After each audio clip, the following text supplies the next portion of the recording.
Well, welcome everybody. Hi, it's Bob Ost. It's our Friday community gathering. This is September 18th. Um, good Yom Tov.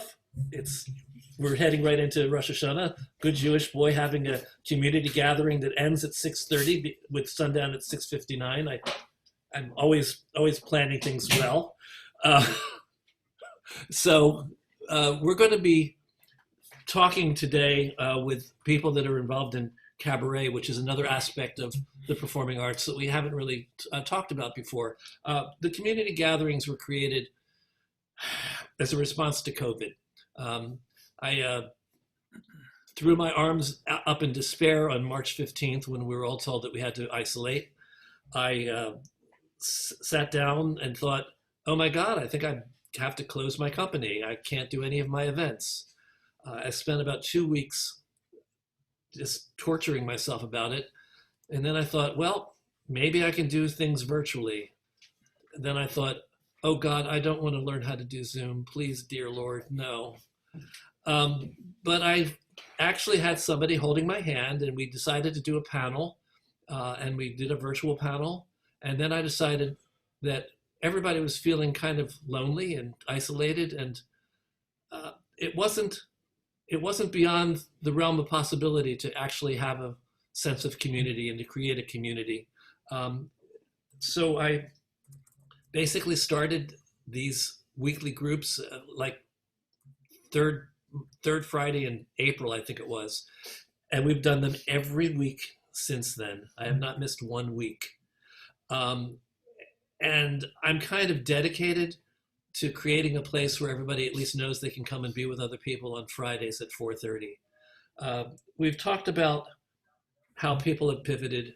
That was my pivot. My pivot was basically going from despair and hopelessness to saying, wait a second, maybe I can do something here, and moving everything into virtual presentation. And even some of our programs, which I thought were almost impossible to do, are possible. So the one thing I want to say to people that kind of hate Zoom and kind of hate virtual theater and kind of really wish that we could get back to live theater, welcome to reality. This is where we are. You'll have a lot better time of it if you just embrace where we are and what we can do now. And Zoom does offer many opportunities for us to be creative and keep our artistic juices going. Don't resist it. Just embrace it, everyone. That's what we're all here to try to do. We're trying to embrace a new medium. That's the other thing I want to say is that we can't effectively recreate a live theater experience. What we can do is evaluate what we have and find the best possible ways of doing it to create a viable, useful, good, exciting experience of its own. And that brings us now to what we're here to talk about today, which is, I kind of like my title. It's like when sitting alone in your room is a cabaret. We've moved to virtual cabaret, something that seems unlikely and impossible, and yet it's being done. I want to bring my speakers on, my guests on. I want to have you each introduce yourself just briefly, and we'll get into more conversation later, but say when did you realize that you had to do this? How did you make the adjustment? And we'll get into more detail about what you are doing, but let's just talk about the moment when you realized things weren't as they have been. We have to do some things in a new way. Natalie, I'm going to call on you first. Okay. Okay. Hey there. Hi, everybody. I am Natalie Douglas, and I have been working in cabaret since 1989. And I realized very quickly that everything had changed because I was on tour in California when this all began. And my last date was canceled, and we flew back on the 15th, I guess it was, of March. And after several weeks of sitting alone at home with my husband, we figured out that we were going to have to come up with a new way to do this. So my first forays were singing to a track that one of my MDs made for me, guesting in other people's shows, somewhat like this actually, and learning to use Zoom in these new ways. Zoom, StreamYard, Kazam, all the different platforms. By the way, we will talk about which platforms you like best and what the differences are. I think I'd like to cover that. Okay. And most recently, I did my first full concert, 55 minutes through Radio Free Birdland, which involves taping at Birdland, and it's a 3-camera shoot, and it gets edited, and then it airs on Broadway World, the events platform there at Broadway World. So that was the first sort of paid, ticketed, almost like you're getting ready to go out and do a show, but getting ready to go out and see a show, except that we put it in the can a few weeks ago, and you get to not wear pants if you don't want it. Let's see, what else? So I'm an actor, singer. I've been at this a long time. Music historian? Yes, music historian, because I love facts and details and history and research. I'm a freak about that. And master teacher for Mabel Mercer Foundation. And I did my first summer with the Eugene O'Neill Cabaret Conference this year, which we did on Zoom. And St. Louis Cabaret Conference. And I've had to adapt that too, as many of you, I'm sure, teaching in this new format, as opposed to being in a room with someone and sharing air and germs. I guess remember that. Yeah. I guess that's a pretty complete intro. So awesome. Well done. Alexis, speaking of hating virtual presentation, Alexis Fishman. Hi, everyone. Bob, I'm not sure whether I should be the person to go next, because I am kind of the dissenting voice in this topic. I am an actor and a singer. I'm Australian, as many of you could guess. I have had experience doing, in the past 6 months, doing numerous kind of, video, on Zoom and sending it to people for their fundraisers and galas and things like that.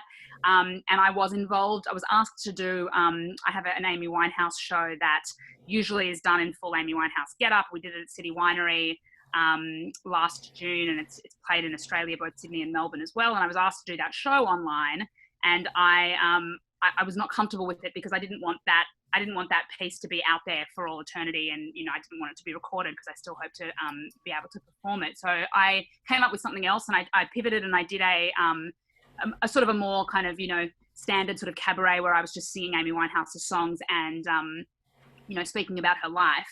And I have to say, it was the worst experience of my performing life. And I see Natalie laughing, but it just was the worst experience for me. I mean, I know that we might be sort of sharing some videos of it. I don't think the audience thought it was the worst thing that they'd ever seen. It was actually, live streamed professionally. There were 2 cameras. I had a couple of band behind me. The production quality was fantastic. It was ticketed, all that sort of thing. It was very kind of professional. But for me as the performer, I found it impossible. And I came off the stage. I came out of the room and I went home, and I had to have a drink. I was so overwrought and overcome by the whole experience. I'd never been more nervous. I'd never kind of had so much difficulty focusing. I really sort of found it really, really hard. So I'm kind of, as I said, I'm kind of the dissenting voice in all of this. Which is fine. This is why I wanted you here. I've seen a lot of stuff on Zoom. And to be totally honest, I've seen 2 things that were worth sitting down in front of my computer for as opposed to Netflix. I'm kind of in the boat of, wanting to use this time to to go back to all the projects that I've never had time to write and to complete, and to get all those ideas that I've got in my head out on the page, so that when we are able to be back in front of an audience, I'm ready to do that. And also I'm coaching a lot. I just started this year coaching Cabaret. And that's something that absolutely works on Zoom, which is lovely. And that's kind of been keeping my creative juices kind of flowing, and keeping me excited. I will though say that, Bernie, I checked out what you're doing at the Metropolitan Room, and I think that is some of the best Zoom stuff that I've seen as well. So I'm not saying that it's kind of, that it's not possible. It's just, as a performer, I found it so awful that it would be, it would take a lot of money to get me kind of to do Zoom again. Well, Alexis, you as a performer, I'm not sure if it's that much different from an actor at a play or anyone else who is used to having a connection with an audience. I'm assuming, and if I'm wrong, you just tell me. I'm assuming that what you missed was the connection with the audience, was the feedback. We all, any performing art depends to some degree on the audience. The audience is another character in whatever we're doing. Yeah, absolutely. So I understand why you would feel that way. I also want you to know that there are actors who feel that way as well. I also want to talk to Natalie and Marty and see how they've managed to get beyond that, get past that, so that they could have a positive experience. I would love to learn from them as well, because I haven't figured out how to do it. What I will just say before we move on, I know I've spoken a lot, but okay. I think that the unique feature about Cabaret is that it is defined by its lack of fourth wall, right? So you can kind of do a play, and yes, the audience is there and they're a character and you're aware of them and there's energy coming from them. But in Cabaret, you're really, there's no fourth wall. You're there interacting, you're there acknowledging. And so that's difficult. But for me, it was really just, I found it very difficult to focus, and I don't know, it just didn't work for me in that instance. It's parallel to what we talk to actors about, which is basically the difference between stage acting and film acting. Essentially, you have to adjust your technique, and you have to adjust how you think about what you're doing as a performer, and realize that you're doing it for a camera and not for a live audience. You may never want to do that. You may never want to do that. But if you are going to do it, I think you just need to think. You have to think of it, and you have to embrace what it is. Right. Let's go to Marty, because Marty's had some success with online cabaret performance. You have to unmute yourself. There you are. Hello. Hello. Hi, I'm Mardie Millit. I've known Bob Ost since before there was True. Then there was True. My husband, Michael Guerin, and I have been, first of all, if you can possibly be married to a piano player, I highly recommend that. It's been very, very lucky. My husband, Michael Guerin, and I have been performing together since we met. We met at Jim Caruso's cast party, and we've been performing together for 15 years. Both of us are really accustomed to being in front of a live audience. And first of all, I had more than one pivot to make. At the very beginning of lockdown, right before lockdown happened, my older sister, with whom I was very, very close, passed away suddenly, no warning. So going through this enormous loss, there's absolutely no way I feel like singing. I'm watching my friends doing Facebook Lives, people figuring it out. I watched a lot of other people figuring this stuff out on their feet, successes and failures. And we spoke about that stuff. And by the time the end of April came and I said to Michael, I think I feel like singing again. I then had some idea of what I wanted to do. I watched some of my friends like Gretchen Reinhagen, who was really out there just being fearless, going live on Facebook almost every day, like she plays for herself, singing songs, but talking to the camera, using the camera, doing stupid camera tricks. By the time I finally did my first live from lockdown home concert, when the camera started rolling, I felt like I was a little kid back in my childhood bedroom performing to the original cast album of On the 20th Century with my 32 pictures of John Cullum up on the wall in my bedroom. I had 32 pictures of John Cullum instead of Sean Cassidy like the other girls my age did. so it really, there was a click. I expected it to be more awkward than it was, but I had that sense memory of performing for myself. I also always have my phone camera on selfie mode so I can see myself. And people complain because the piano looks backwards and it makes some people upset. But don't look at the piano keyboard. But when I can see myself, it's sort of, it also reminded me of when I was a little, even littler than that, and I used to sing in my parents' living room to my reflection in the big picture window. I don't know, it just took me back, and it's actually brought out some of the joy and the playfulness and the childlike delight in performing for me that I had really lost touch with. So Michael is now back performing in person at the Roxy Hotel, which is why he's not here with me this evening.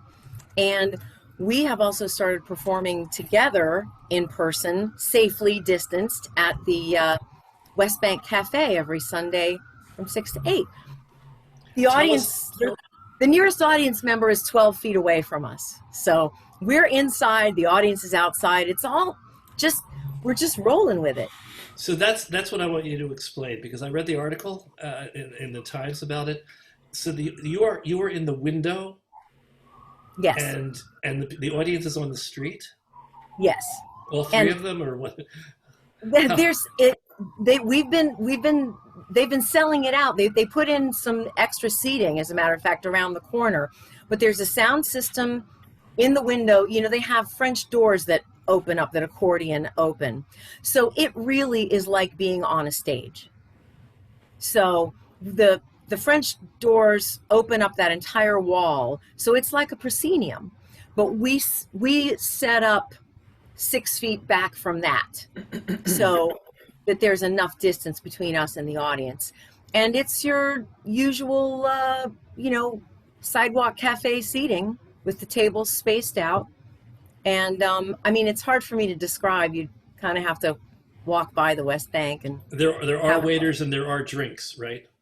Yes, and okay. they have almost their full menu. Okay. So there's a great story about a pivot, not only you but for West Bank. Yes, and the Roxy Hotel as well, where Michael is playing Wednesday through Saturday from 6 to 8. He's playing outside on the plaza in front of the Roxy Hotel.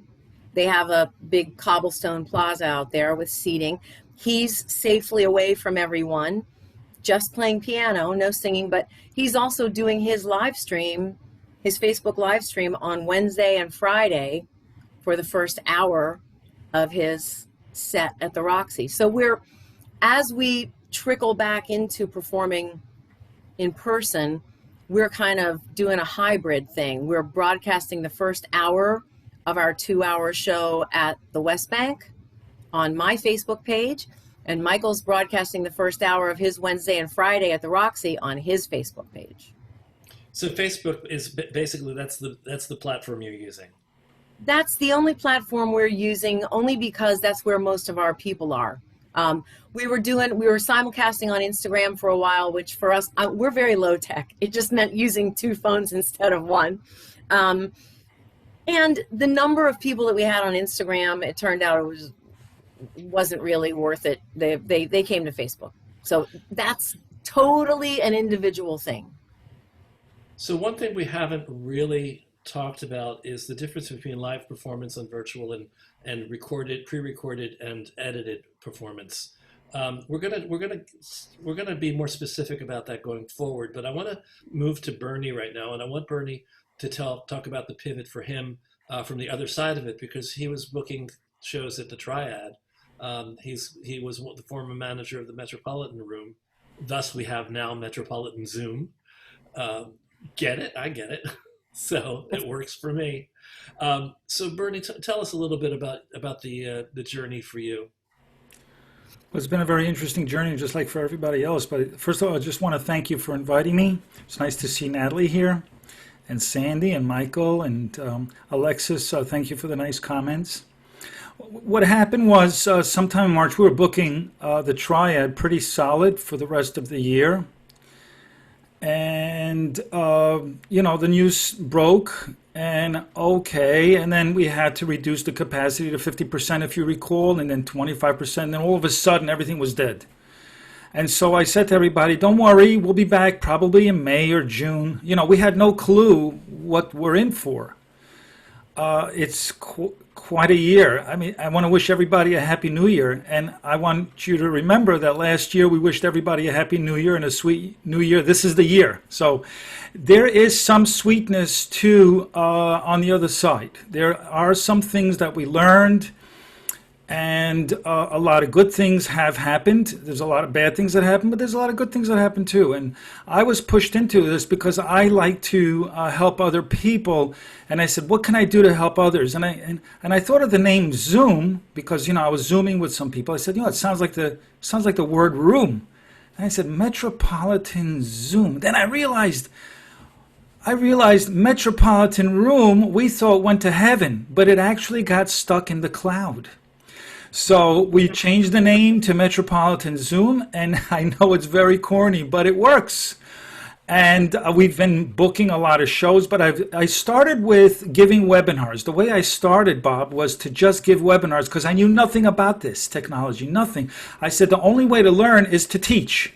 So I put myself in a position where I had no choice but to learn. So I have this great 3-hour webinar. It was originally 6 hours, 3 2-hour sessions.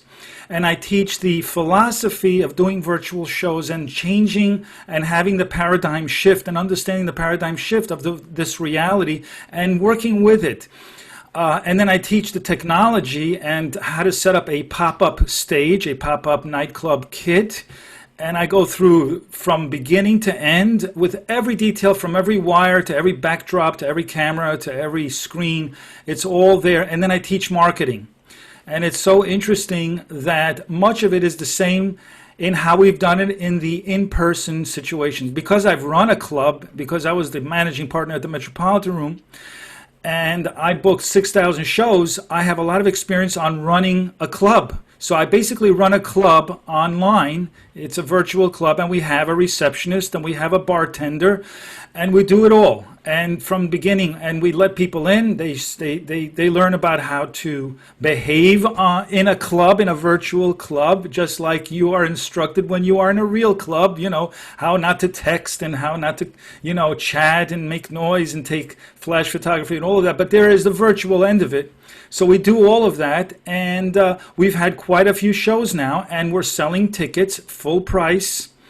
I teach at the webinar not to give it away, as if you can, not to give it away and not to demean the value of your service, because I believe, this is my statement today, that performers, that entertainers are essential workers. Just imagine that there's no entertainment. People would lose their minds, and that's psychologically a devastation. Because if there was no Netflix or no internet or no any kind of entertainment, I'm talking about virtual and real, people would lose their minds. So this is essential service as far as I'm concerned. And a lot of industries have already shifted over to this reality way before. Doctors are doing telemedicine. Yoga instructors are giving classes. Meetings have been done on this platform well before. It just goes on. And it's just that we were afraid to make that shift because we want the live audience experience. However, this virtual world has changed the lives of many of the performers that I work with now, because they actually cry and they can't believe the experience. I know for some it's hard. It may not be the right platform that they were on, or the right experience, or the right location, but the way we set it up to get into the act, to make people believe that they're actually in a venue, you've got to get the audience involved. That's the key. So I educate the audience on getting in the act to become a real virtual audience. Go ahead, Bob. Okay, so I wasn't going to get this far into it now. I was Yeah, going to yeah, save yeah. a lot of this for later. But I got excited. Sorry. But I have to ask you this. How much of what you do is live and how much of it is pre-recorded? And It's all live. It's all live. We do not do any recording because we need the performer to engage with the audience like a real stage situation. We educate the performer to speak as if they are in a virtual venue. It's like, thanks so much for coming out this way. I hope you found parking. Don't forget there's a 2-beverage minimum. We also educate the audience on how to make the drinks and how to, what to prepare well before the show. They get all of this education before they even attend. They get all excited because they have homework. It's like when you want students to get involved, you want to give them homework ahead of time so that they're involved. They can't wait to participate. And then they show the drink that they made. They show the hummus that they made, what we call the Metropolitan hummus, the zummus. Wait, they show it. So the audience is actually on camera. They're on camera and they're participating because we insist that they participate with the performer, but they are totally muted. So we set up these large screens for the performer to see the audience so they feel and they get as nervous as they do on a real stage. Does they see their audience in front of them? I'll show you some images when it's my turn to speak. I don't want to take up too much time, but I'll explain all of that and how it all works. And it's a whole new world. And now I do it with theaters. I just did a couple of theaters, and they're just blown away. So I'll explain that. Okay. Mind if I just comment? I mean, I think that's what it was about seeing what Bernie's doing that makes the difference. Is that it really is, and it's an experience of actually, as much as possible, of being in a real club. But what's even more interesting about it is that it's got a novelty to it because it's not a real club. It's like, oh, hang on a minute, what is this weird virtual club that I'm in that feels kind of like a real club, but it's not? And from the performer's perspective, I can only imagine, which is contrary to what I experienced, that if you've got all your faces up there, and Bernie, it's amazing that you're putting big screens up, that would would be a very, very different experience for everybody, rather than it being audience members that you can't see and audience members that know that they're not involved, so they're they're picking up their phone and they're going to the bathroom and they're talking over it's a very different experience, and I think that's what I was so impressed with.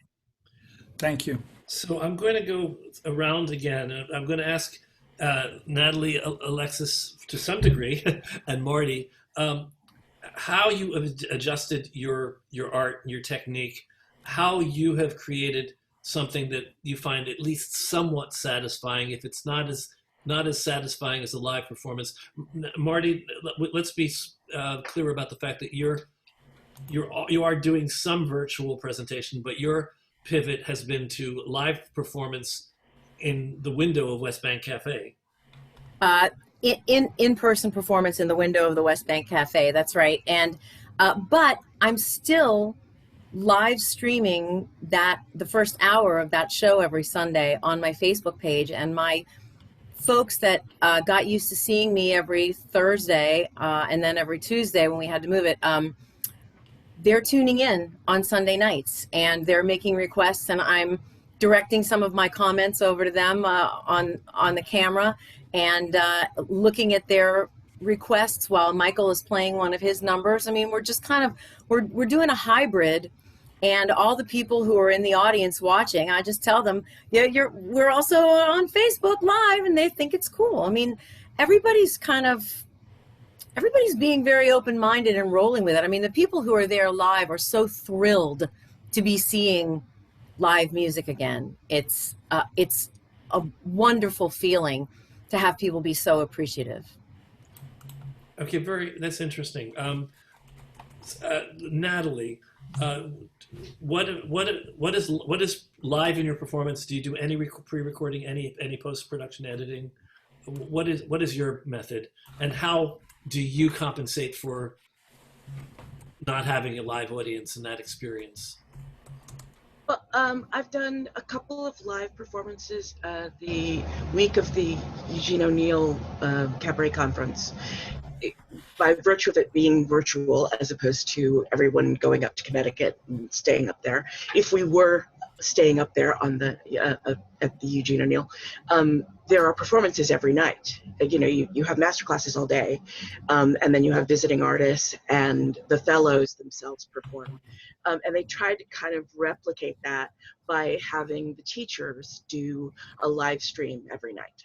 So Brian Nash, who is one of the music directors up there and also one of my best friends and one of my music directors, is somebody that is part of our, what my husband calls our logical family as opposed to our biological family. So he's in our pod. So we have been sharing germs for, you know, about 4 months. So I went over to his house and we did a live stream, very much like what Marty and Michael do, you know, sort of at home, taking requests and chatting with the audience who were filling in the chat over to our left. And that was a lot of fun, you know. But the concert that I was talking about, the Radio Free Broadband Project, is filmed and then edited, not very much. I mean, we ran it straight through. If there were mistakes in the, you know, there were a couple of flubs, we left them in because who the hell cares? That's, you know, that's live performance. I wasn't gonna redo for that reason. So I've done both, and I don't know. I mean, I'm fascinated to hear Alexis's experience, because that didn't even occur to me. My husband that morning said something to me the day we filmed, which I found immensely helpful, which is the audience is there, they're just on the other side of the camera. So it felt like I am talking to people. I don't do scripted patter. That's not my thing. I talk to people. I have a conversation with the audience. And so I did that anyway with, yeah, I didn't know how they were reacting. I didn't know, I couldn't, you know, hear their responses. But I've always thought that isn't my job anyway. My job is to make you feel something, not to know what you feel or to try and shape what you feel.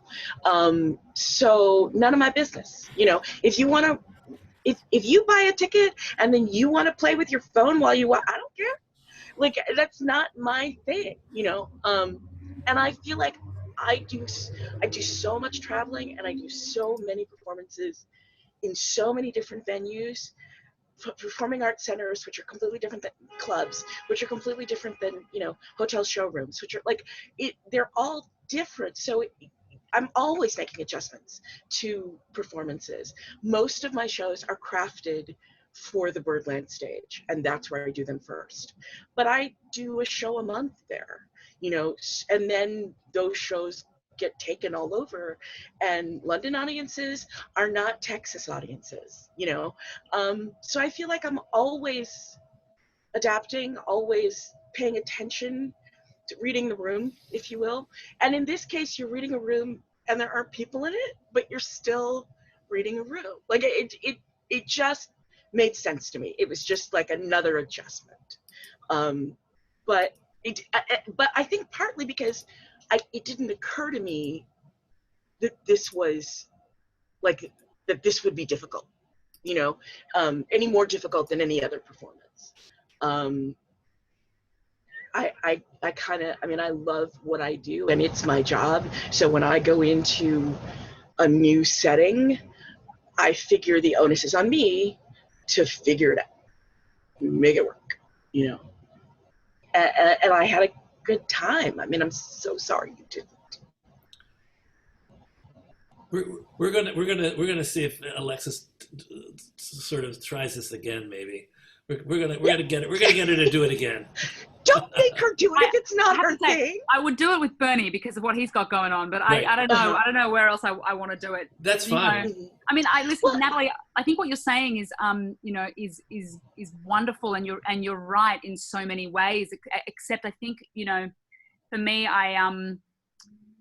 again, it's why, and I know I'm talking you up, Bernie, but it's why Bernie's version works, because you can actually have some sense of who's out there. For me, and as I said, I've only done this once, but for me, it was, you know, the guys that were operating the cameras were behind a wall.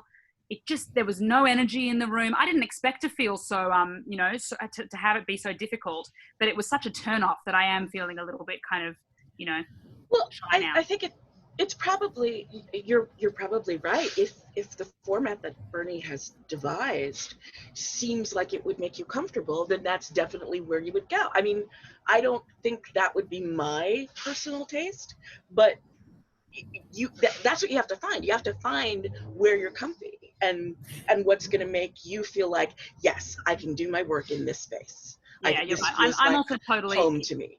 Yeah, I'm also totally in denial too, you know, or at least trying to pretend that this won't last that much longer and that we can just get back to, you know, that's the other thing. I sort of am not, Gotcha. And also, as I said before, you know, to me, I'm really relishing the time to work with clients and work with people on their ideas, but also to do that for myself. So that's kind of where my artistic energy is going.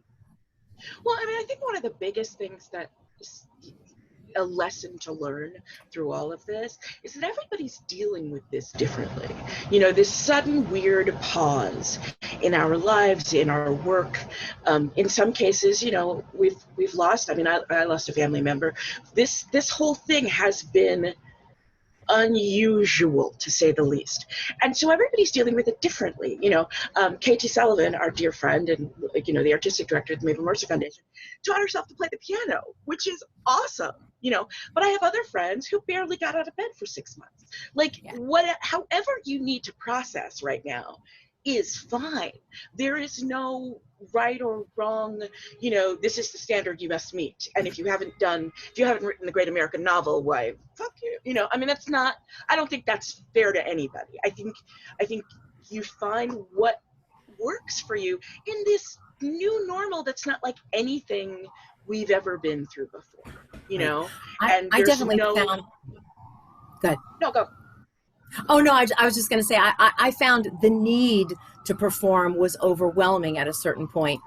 For the first month and a half, there was no way I wanted to sing. I was grieving. I was freaked out. And then all of a sudden, when it came back, though, it was not going to be denied. And I think if you're teaching and you're doing other creative things that are making you happy, and especially since since your one experience was bad, I would like to see you try another way, because I hate to think of you having that bad a taste in your mouth about it. But as Natalie was saying, it's so different for each individual where your aha moment is of, this is how this is going to work for me. But the beautiful thing about this moment, and there are beautiful things about this moment, is there are no friggin' rules, you guys. There are no rules. And see, I love that, because I'm reaching people all over the world from my chartreuse living room. And you know, people tip when you do home concerts too, by the way. I had woke up to an email from the National Bank of Qatar, and I'm like, oh my God, is this going to be like a Nigerian prince scam or something? No, it's some guy that I knew from the internet many, many years ago in the AOL chat rooms, and he's teaching English as a second language in Qatar now, and he saw one of my shows. But it's great that there are no rules, and it's great if you're finding creative things to do that are fulfilling you. But I hate to think of someone who wants to perform and feels like that avenue is closed to them. There are so many different ways to do it. Mess around.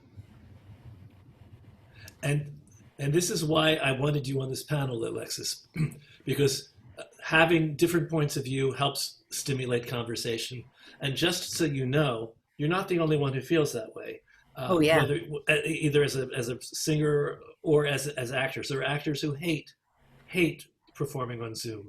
You know, it's actually, I mean, it's also got to do with just how I have enjoyed watching Zoom. So it's not even so much just that I didn't enjoy my experience of performing online, but my experience has been that I haven't really, as I said, I've kind of experienced that there's two that come to mind that I thought were worthwhile Zoom. And I'm talking about, you know, watching my dear friends do amazing work on their Facebook live streams, and I love them, and I love them in person, but I'm just like, you know what, like, I'm here to support, but I'm going to go read my book, or it's just, you know. So I think, Natalie, you're right. As you say, it is, everyone is really going through this in whatever way they need to go through it.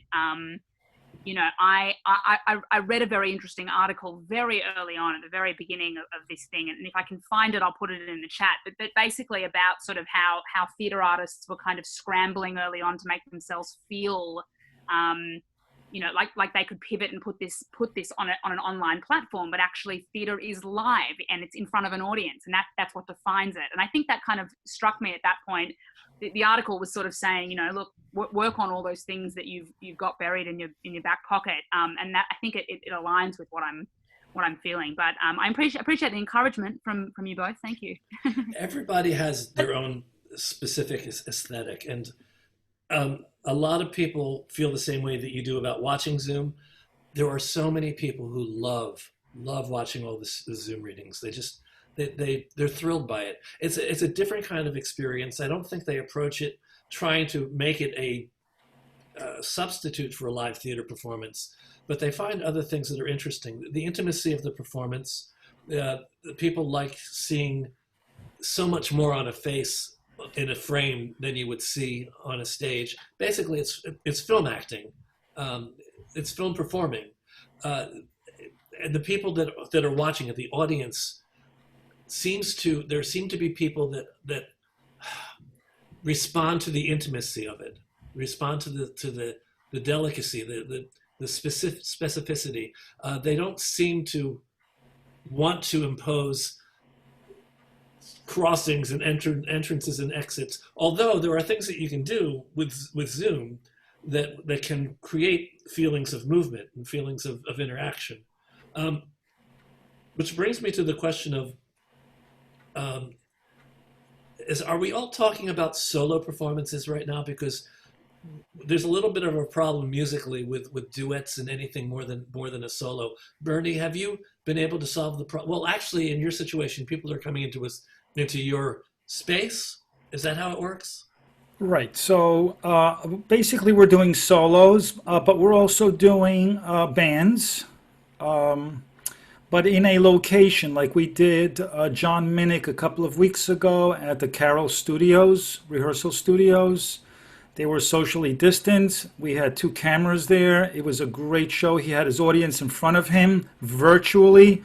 Loved it. They loved it. I just want to point out that Natalie is very correct in what she's assessed, that it's different for everybody. It's also different for audiences.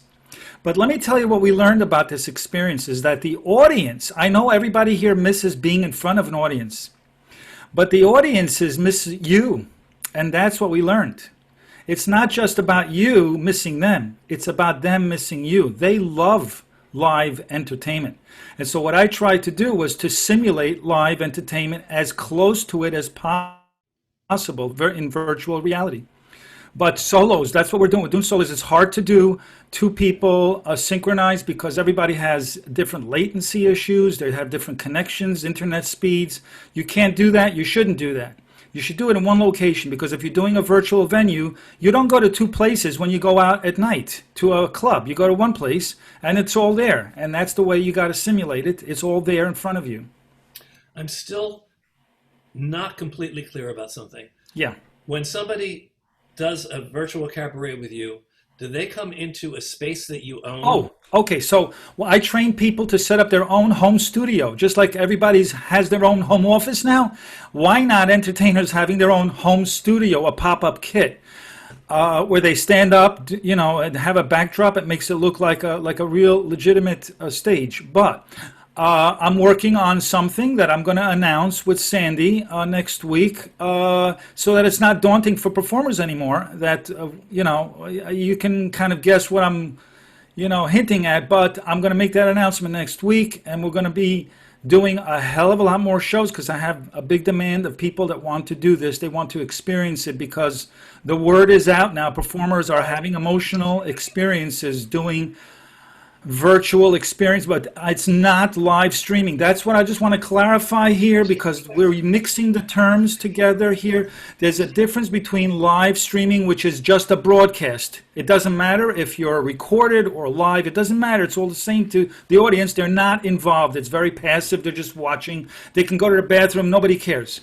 But a virtual venue is a virtual venue experience, like a real in-person experience where the audience is facing facing the performer, the performer's facing the audience, and they each engage with each other, a completely different experience. It's nerve-wracking for performers because they feel like they're really on stage, and it's very emotional. And every person that booked with me before rebooked it second, third, fourth times because they can't believe that they actually experienced something that's so real for them. And let me just say something. This is not anything new for people. People think this is new. It's not. Television, movies is virtual stage. It's the same thing. We just have been able to make a hybrid experience. And you have choices. You can go to the movies or you can stay home and watch Netflix. You can go to the cabaret or experience a virtual venue. It's just a new world.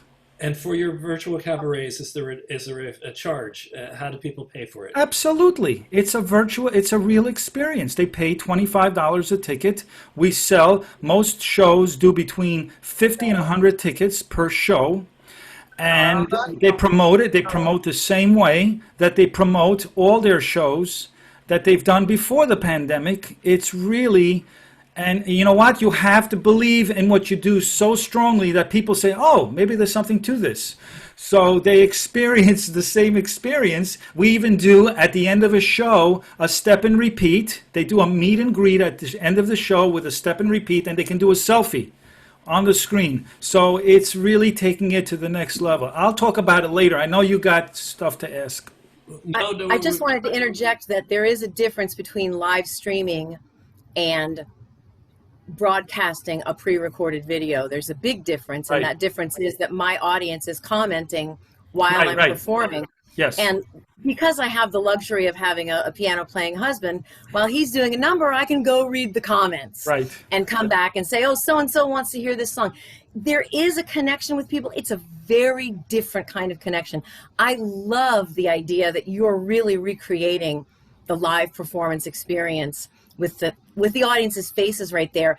And what I've been doing, just because this is my only option, is a completely new way of interacting with the audience. And it's, like I said, there's no rules. There are so many different ways of reaching people now.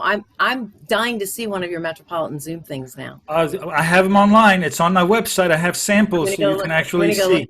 You can see, and also, and I agree with you about what you're saying, and that is that people can click likes and hearts and all of that. What I'm talking about is the actual engaging with people face to face. No, not face to face, but people don't just click likes and hearts. They make comments, they type while the show is going on. We don't allow that. It's strictly I'm talking about my I'm sorry. Yes. I'm sorry. It's not just clicking likes. They're actually saying things to me. We have a dialogue going on. Anyway, Natalie's been trying to say something and I'm talking over her. Go. Just that, there are many platforms to use, and what you were talking about before, Bob, about latency, is to varying degrees depending on which platform you're on, worse and or better. There are ways to get it closer so that you can two people in different places can sing together, can work together. There are some technical requirements, and say what they are. StreamYard is better. Okay, so be specific, because a lot of the people in the room are tech savvy and want to know how to do this. Sure. If everyone has an Ethernet connection as opposed to a Wi-Fi connection, that makes it better. So if you don't have an Ethernet cable, you can get one at the Best Buy or wherever, and make sure that your laptop or desktop or whatever you're using, you can even do it with an iPad if you get a converter, is connected directly to your router. And the person on the other end needs the same thing. And ideally, if there are no extensions, like how sometimes to get your camera in a certain place in the room, you add cords, extension cord, that adds latency. So shift your room around if so that your camera has one cord from camera to either to the computer or to your interface if you have a separate interface. Same thing with your microphones and your earbuds, and then the other person on the other end needs the same setup, and Kazam is a better platform for that, and StreamYard. are better than Zoom in terms of minimizing the delay. There, you can get really close to having no delay at all, but I personally wouldn't do a whole show that way, just because our brains don't, I feel like our brains aren't used to it, and you spend a fair amount of time checking in to make sure there's no latency, which is time you're not connecting with the audience, because that's technical rehearsal kind of time in your brain as opposed to performing time in your brain. But it is possible, especially if you're doing like one song or two songs, you just want to try something, or if you're doing class, if you're doing, you know, student teacher work. So those are a couple of the ways that you can get around it, get closer to it. And then there was one other thing that Bernie said. I don't know. It'll come back to me. But those are the two things. We have one question. We have a hand raised. I wasn't going to take questions yet because I wanted to share. I wanted to do some screen shares so people could see things. But Murray, did you want to ask a question? Okay, I'm sorry. Yes, Bernie, I want to take your class, first of all. I can tell you that right now. But I love what you had to share. Do you have anything right now that we could see? What kind of what the room looks like with the screen and all? Well, there we go. That was the segue right into the screen share.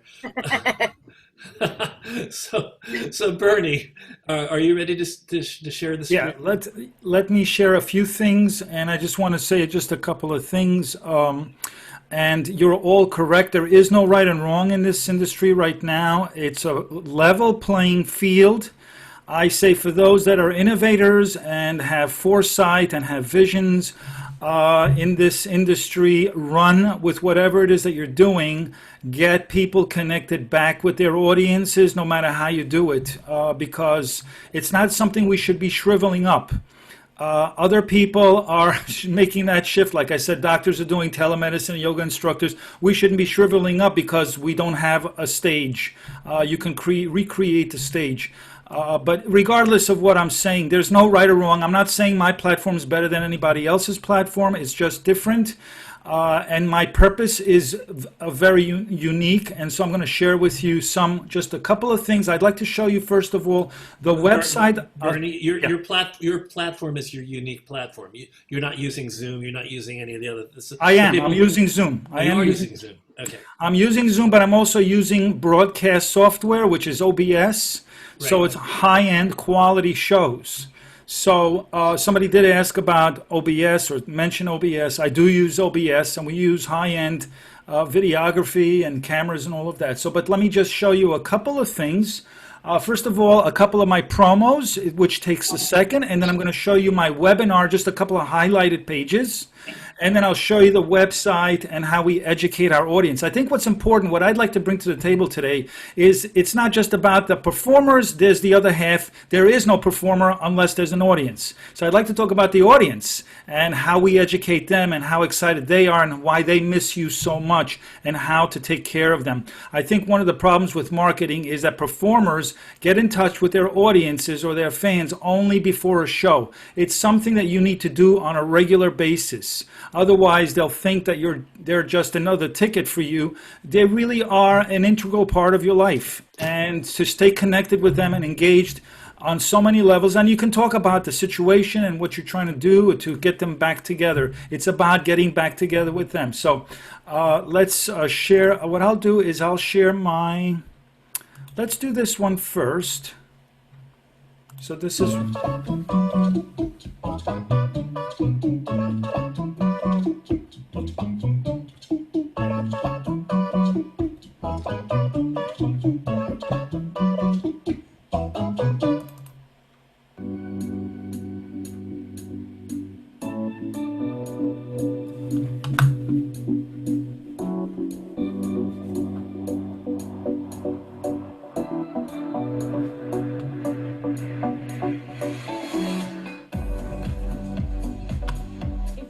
Performing arts, then live entertainment is as essential as air or water. At Metropolitan Zoom, we're bringing back all the intimate rituals and trimmings of a nightclub experience. Much different than a streaming platform, on Metropolitan Zoom, your favorite performers take the stage in an interactive environment that allows them to see and chat with each of their fans. When you book a ticket on Metropolitan Zoom, our receptionist manages your reservation when you arrive, escorting you into the Zoom room.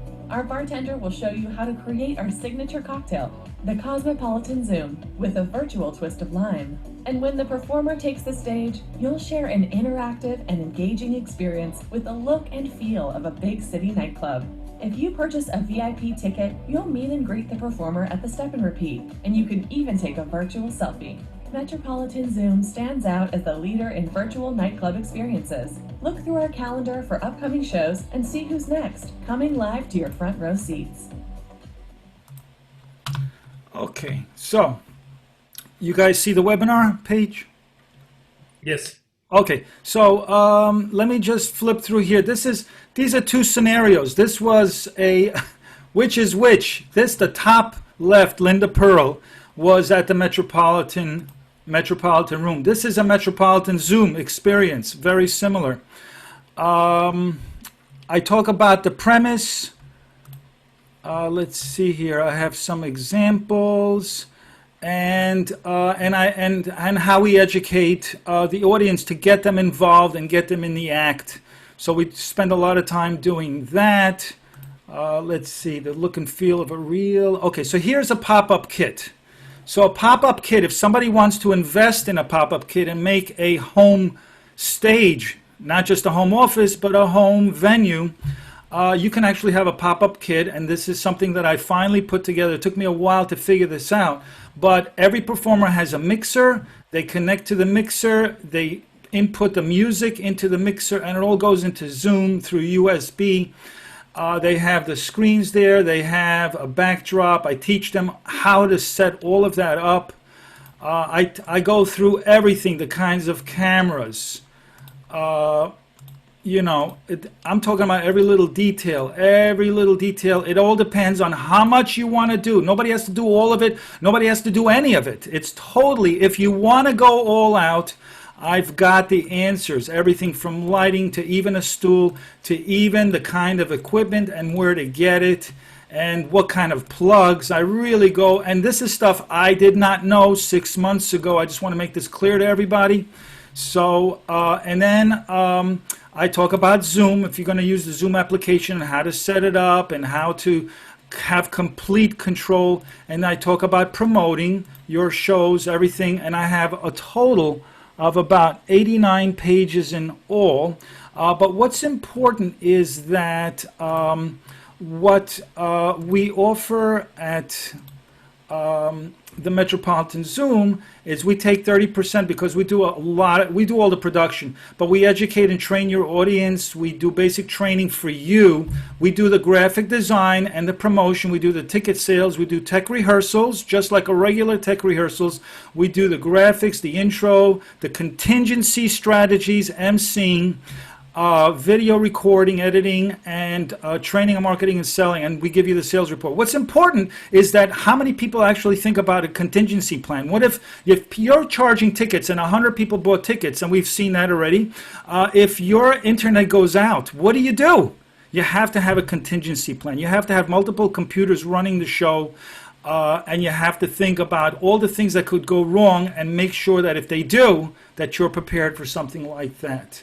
I just want to show you quickly let's see, so here's the audience. So the audience, when they buy a ticket, nobody gets the Zoom link until they buy a ticket. Once they buy a ticket, they get a Zoom link, but they also get a link to the audience page, good audience ship resource page, signing up into the show, how to sign in, how to get into the act, video recording, let them know that it's being recorded, code of conduct, and then we have our bartender who we also play before the show, and our signature appetizer, the Metropolitan Zoomus, which is the hummus. We also offer them backgrounds so they can have a background. Many of our audience members get into the act and they have a background that makes it look like they're in a nightclub. I don't have that many cabaret performers in the room. Most of them are writers and producers. Right. So I think what they want to see is basically a snippet from a show. All right, so let's look at a snippet from a show. Yeah, I'll show you. My audience probably wants to see the finished product. Yeah. Okay, so we have you got Danny Bacher. I mean, I have a couple of snippets. I can show you a couple of things here. Okay. What I want to show you is what they're trained to speak to their audience. Hold on a second. Wonderful to see all of you. It's hard for me to see way back in the audience, you know, because it goes so far back. Did I hear you say one more? So, what did I want to ask you? Hold on a second. Hold on.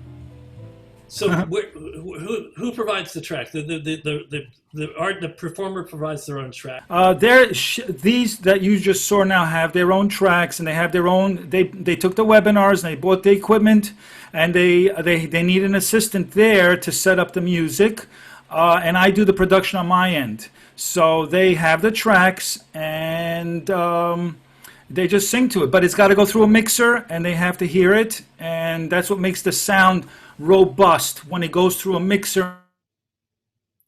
Oops, you just froze. And into Zoom through a USB, rather than. Okay, can you hear me now? Am I okay? Yeah.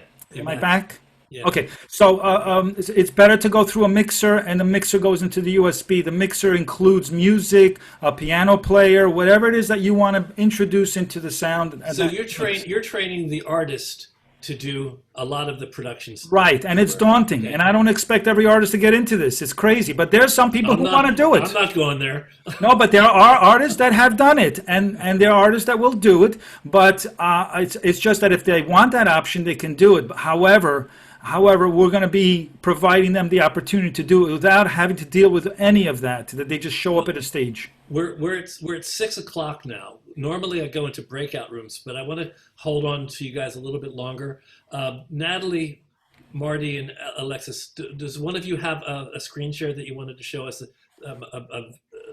Okay, Marty, you want to give us a screen share of what one of your performances? I've never shared my screen before, you guys. I think I can figure this out, though. Hold on. So basically, at the bottom, it's going to say share screen, and then a whole page is going to come up of everything that's live on your computer. Yes. So whatever you're sharing has to be on your computer and up right now. Right. Okay. There you Okay. are. 1, 2, 1, 2, 3, 4.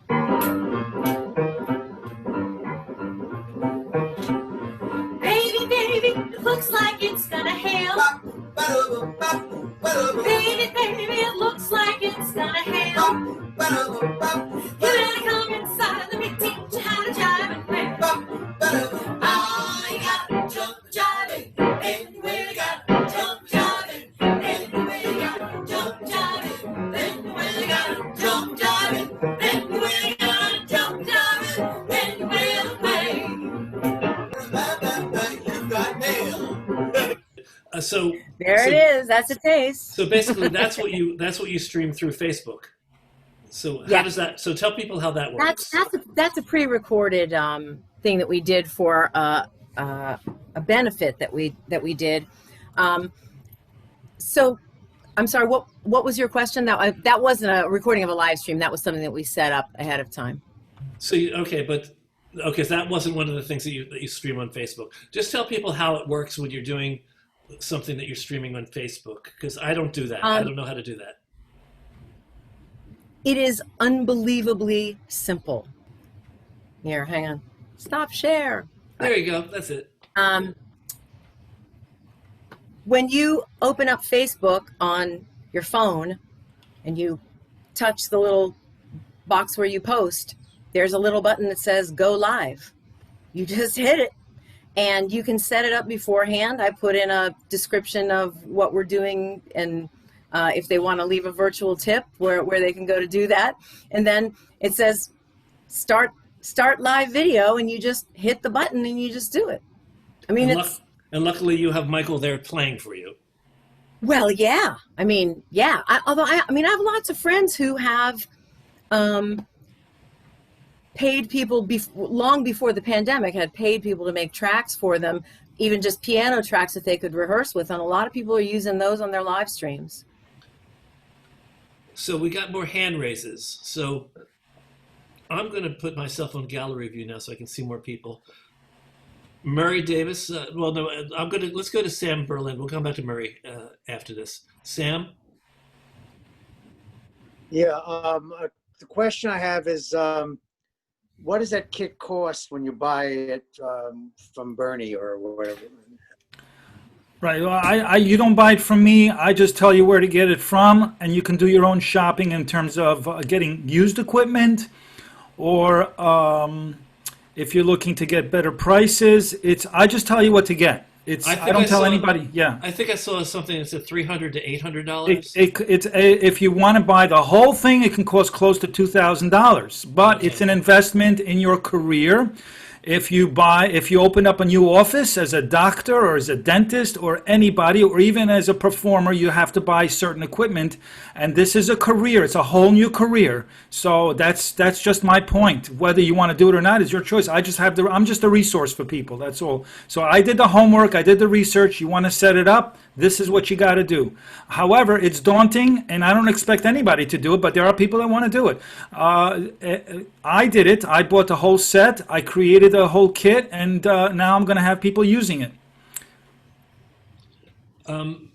Jeffrey Lyle Siegel.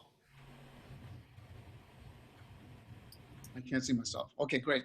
Bernie, I love what you did. I think you did a terrific job putting together those resources for people. The only thing that's missing from what I saw as you went through very quickly was green screen.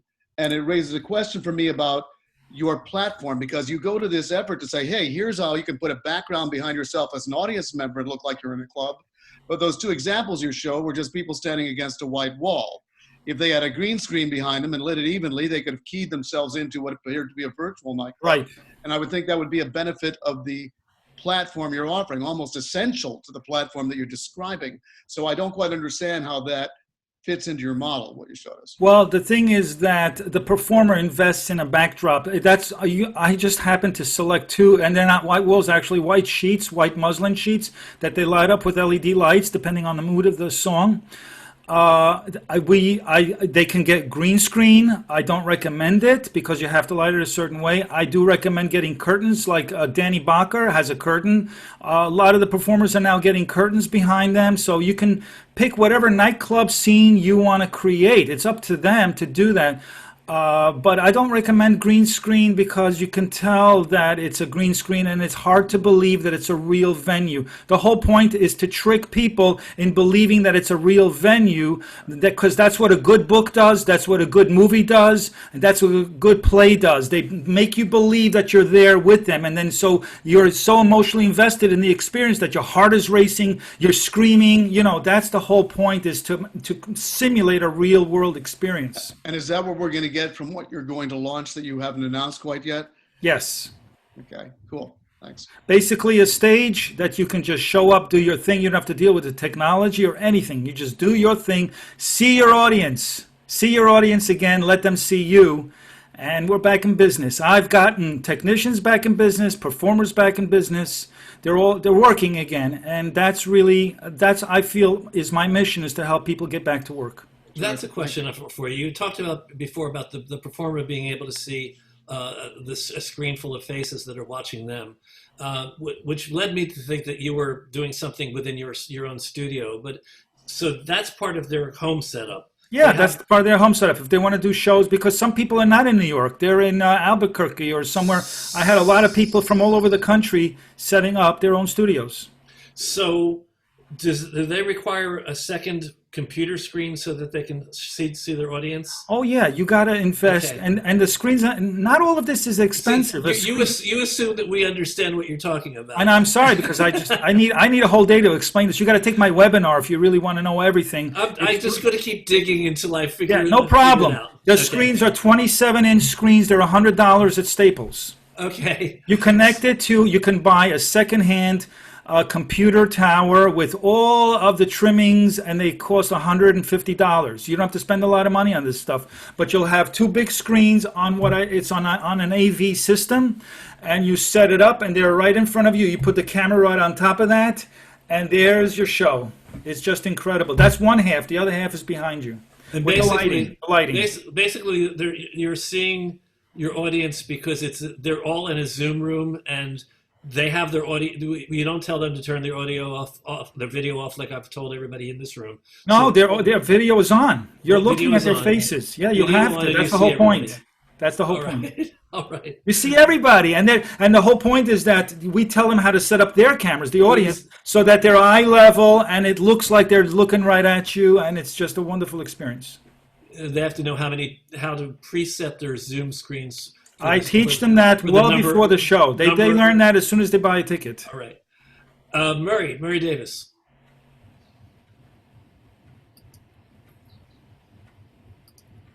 Unmute. No, you muted. Oh.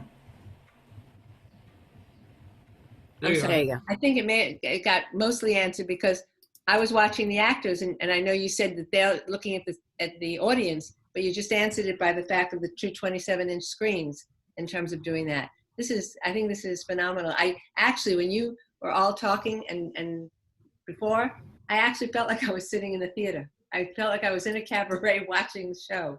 So it does work. And there's nobody else around here. Alexis, you're next. So it's now 6:12. I want to thank everybody for Bernie. Thank you, Natalie. Always lovely to see you. Alexis, Marty. Sing my songs, guys. Okay, sing my songs. Nobody sings me anymore. Everybody's getting into the act. Yeah, well, thank you. Still remember it. That is one of my songs. Thanks for having us, Bob. Thank you, Bob.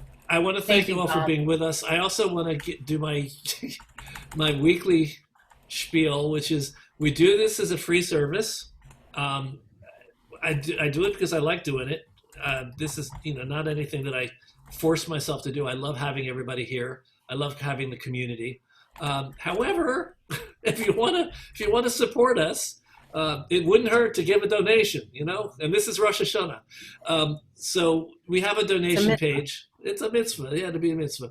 If you can, and you don't have to, but our donation page is, if you go to our website, which is trueonline.org, there is a button that says donate today. Nobody can find it. I don't know why. And Jay is going to type it in. Jay, you typing it in? Yep. I got it. Yeah, I found it. Okay. Where's the donation page? Well, you can go just straight to trueonline.org/make-a-donation. But there is a button on our webpage, which I don't know why nobody can find it. But it's Bob, yeah. Why don't you let me share the screen and I'll show people how to do this? Okay, do that. Okay. All right. So, people, hi, Jay again, the staff administrator for True. Let's see, where am I? So, here is trueonline.org. This is our home screen. Scroll down just a little bit. You see this beautiful video of Bob with Cheryl Weisenfeld and the lovely photo of Diana Amsterdam. Right here, donate today. Click that. And here you go, all the options of money you can give us. So that's it. Thanks, Jay. You're welcome. Now, Murray, who's on my board, can never find our donate button. Murray, do you know now where it is? Yes, thank you. And yet you donated, Murray. I know I did. Yeah. So I saved up the weekend, no big deal. it's 6:15. I'd like to put everybody in breakout rooms. I'd like you guys to stay if you can. If you can't, you're free to go. I have to say good night, Shana Tova, to my fellow Hebrews. I'm actually off to socially distanced synagogue, believe it or not. Thank you so much, Bob, for having me. Shana Tova, Gama Tov. Shana Tova to everyone. Thank you, and Good night, good everybody. night. Thanks all.